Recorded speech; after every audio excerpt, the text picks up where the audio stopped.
presidente, preguntarle de lo que usted decía ayer de la Suprema Corte de Justicia de la Nación. Hubo sesión el día de ayer, la ministra Norma Piña, no sé si Jesús o alguien de comunicación le pasó lo que dijo la ministra ayer. Justamente se adelantó usted en alguna medida al tema.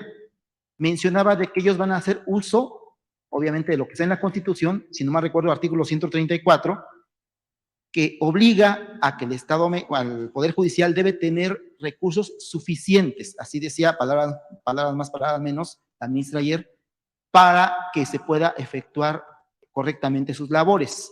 Usted hablaba, y le pido si me equivoco que me desmienta, de que incluso la Suprema Corte podría violar, o el Poder Judicial podría violar la Constitución para asegurarse un presupuesto.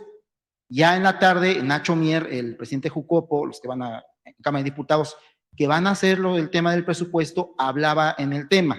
Pero sí me gustaría su opinión al respecto de esta declaración que da, después de lo que usted dijo aquí en la matutina, la ministra Norma Piña. Muchas gracias. Bueno, es que ya es mucho el cinismo de los ministros de la Corte. No quiero generalizar, pero de la mayoría, y en este caso de la presidenta. Por eso son predecibles, aunque la Constitución establece de que ningún servidor público puede ganar más que el presidente, ellos ganan más que el presidente, violan la Constitución con argucias legaloides.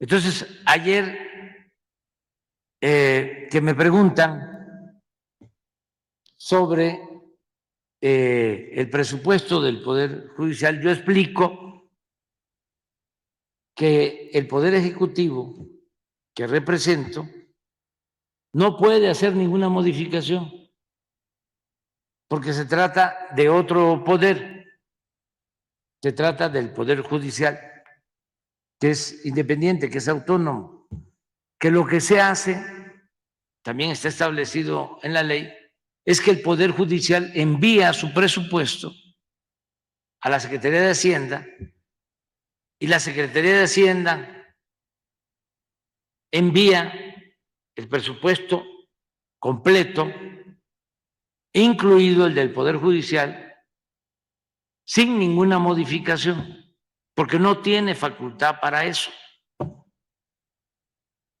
No es como el caso del presupuesto del Ejecutivo, donde sí la Secretaría de Hacienda puede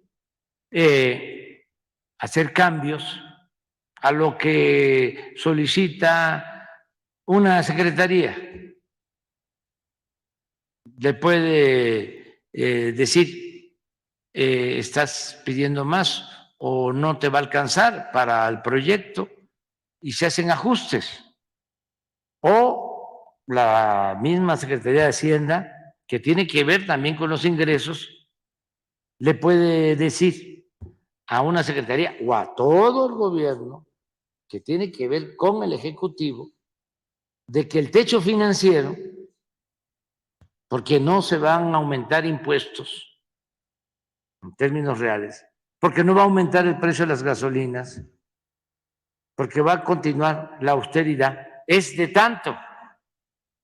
Se fija de acuerdo a lo que se estima va a crecer la economía, de acuerdo a lo que se estima se va a recaudar. Eso es lo que puede hacer el Ejecutivo. Y ya contempla, tiene un estimado de lo que puedan mandar los órganos autónomos.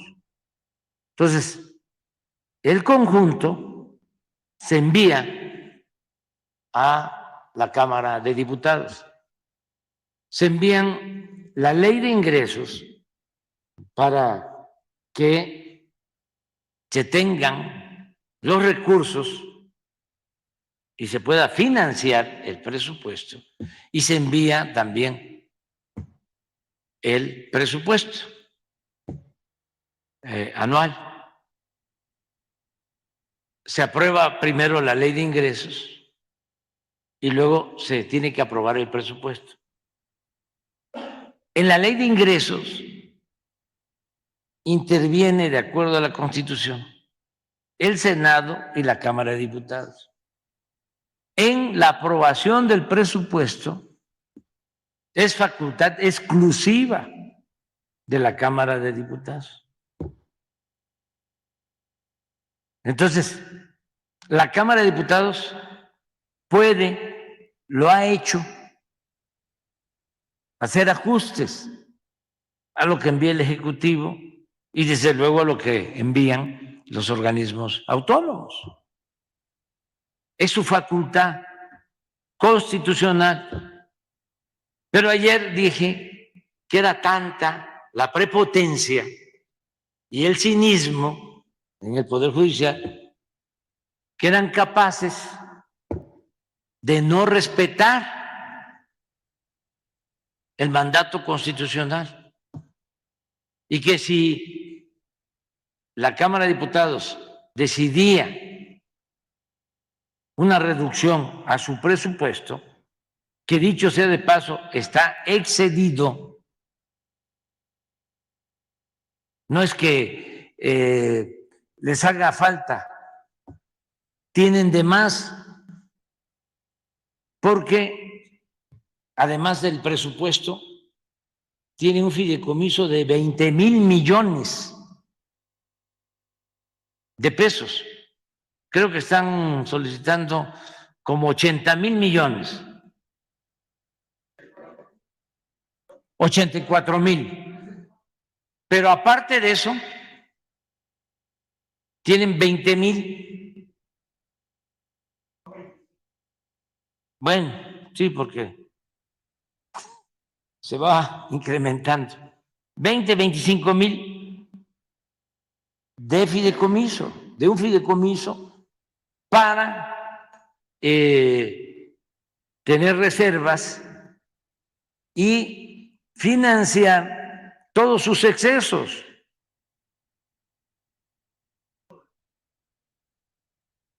Sí, para todo eso. Entonces, yo dije ayer, no me va a extrañar que no respeten la Constitución, porque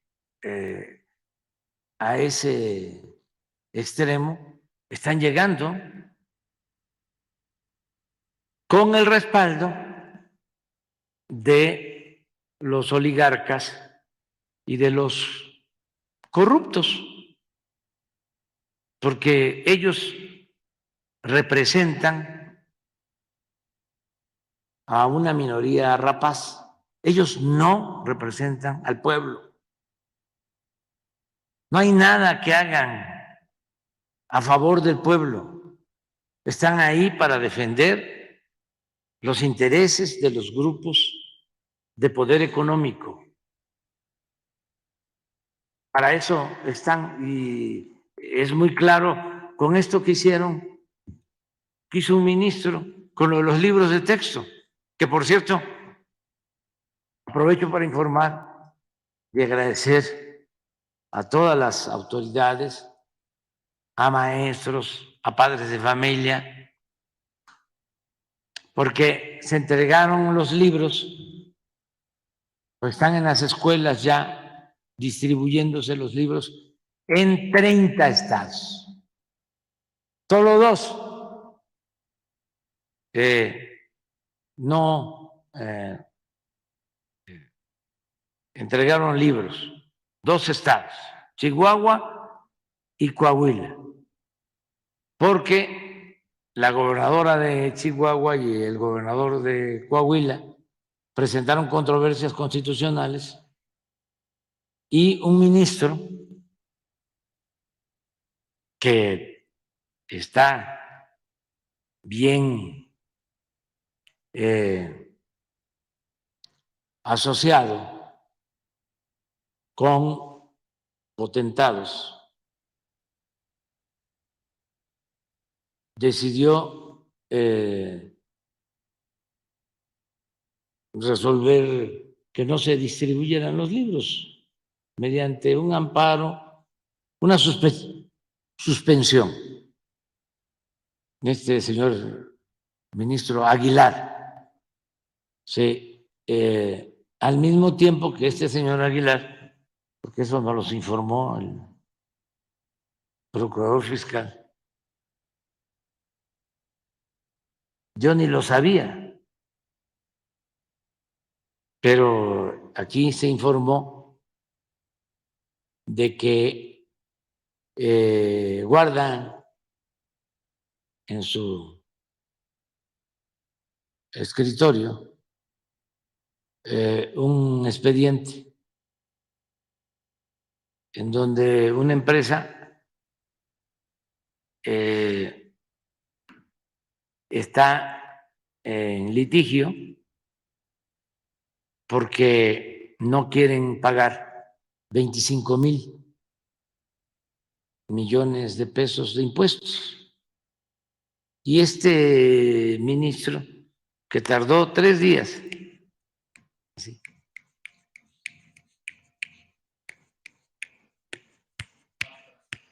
fast track, justicia pronta y expedita, para amparar, para que no entregaran los libros a los estudiantes, 3 días. Lleva más de 8 meses, ¿no?, con el expediente, porque llegó ese expediente después de trámites y trámites, ¿no?, por todo el Poder Judicial. Llegó a la Corte y cuando llega, así como llegaron las controversias, le llegaron a la presidenta las controversias de Chihuahua y de Coahuila, y la presidenta decide entregarle el caso al ministro Aguilar. ¿Por qué no se lo entregó a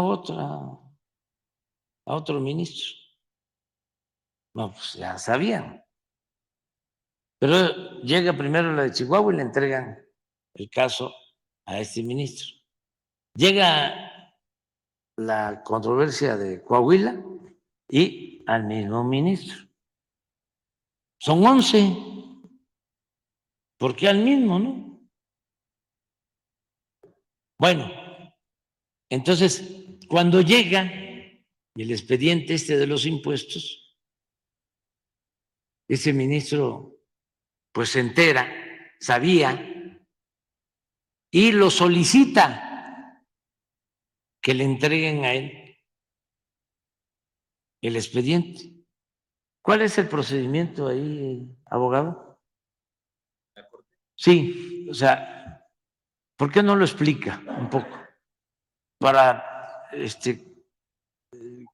ilustrarnos a todos, ¿no?, conocer más. O sea, el derecho, como la economía, como la política, no es asunto nada más de los abogados, ¿no?, o de los economistas o de los politólogos, es asunto de todos, ¿no? ¿No es así? Todos tenemos que tener más información. ¿Cómo es el procedimiento? Sí, En este caso del expediente. o sea, fiscal. ¿por qué lo pide él? ¿Del fiscal? Sí. Ok, en el caso... es el ministro. Sí, sí, en la Suprema Corte de Justicia de la Nación llega este expediente, lo promueve la persona que está impugnando la resolución de la autoridad fiscal, llega a la Suprema Corte de Justicia de la Nación y ahí los ministros reciben este expediente y al recibirlo tienen que analizar cuál es la situación o cuál es la petición del promovente. La misma ley establece que tiene que ser un caso novedoso o relevante para que lo pueda conocer la Corte y entrar a su estudio.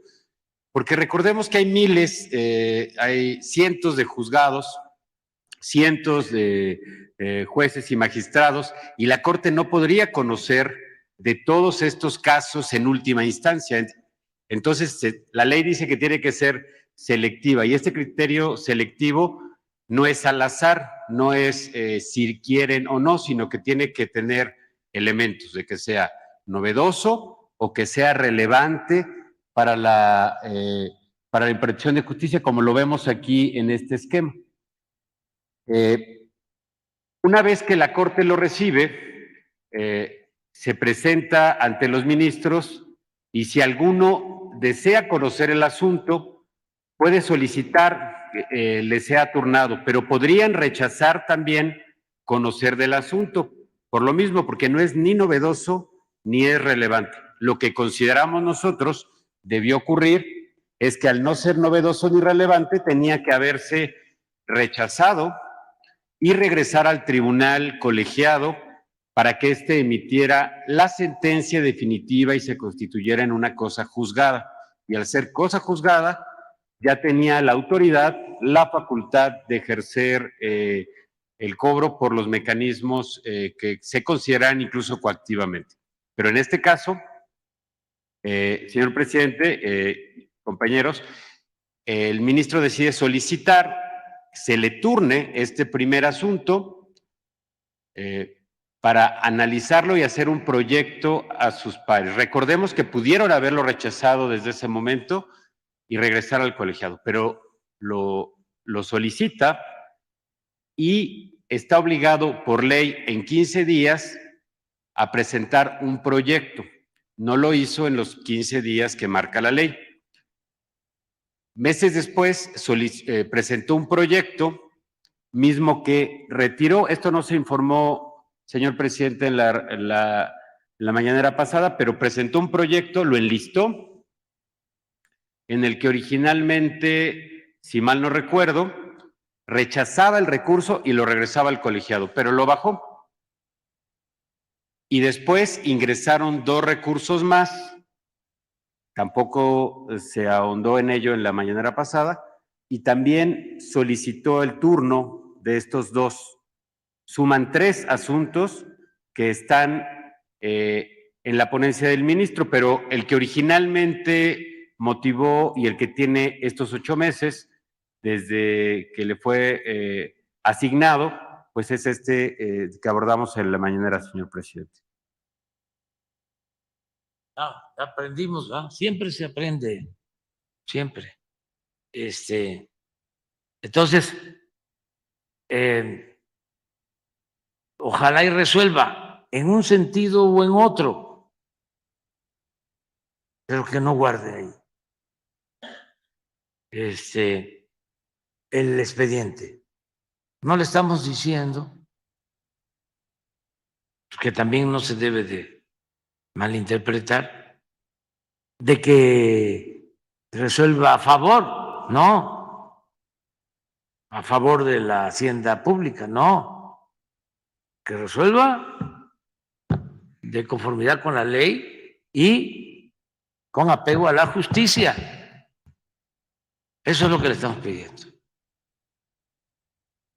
Es llevar a la práctica lo que decían los buenos abogados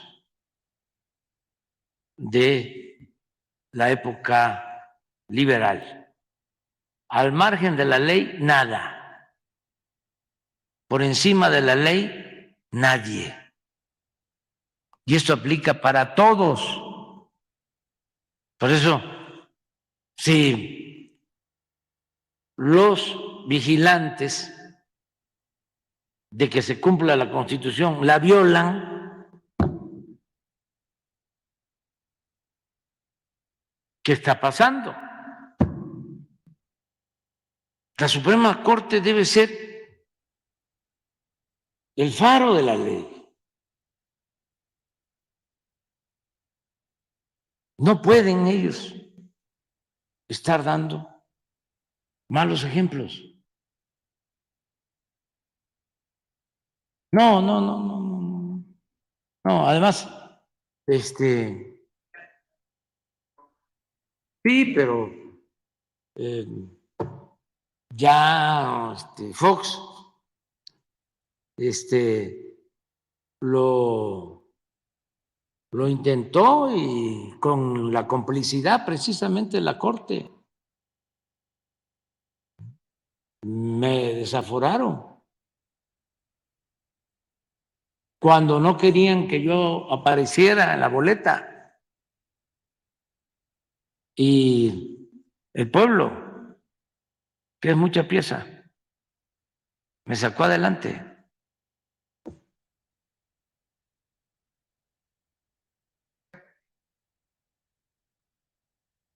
No, porque no depende de mí. O sea, ni siquiera me pueden echar la culpa de que yo les recorté el presupuesto, porque es facultad del Congreso. Y además yo voy a enviar su presupuesto. Y sí tengo que andar con cuidado porque son muy truculentos. Y no creo que por decir esto también me vayan a sancionar, porque puedo probarlo, de que son truculentos. Bueno, lo estoy probando, que no es un acto tramposo el mantener ahí un expediente.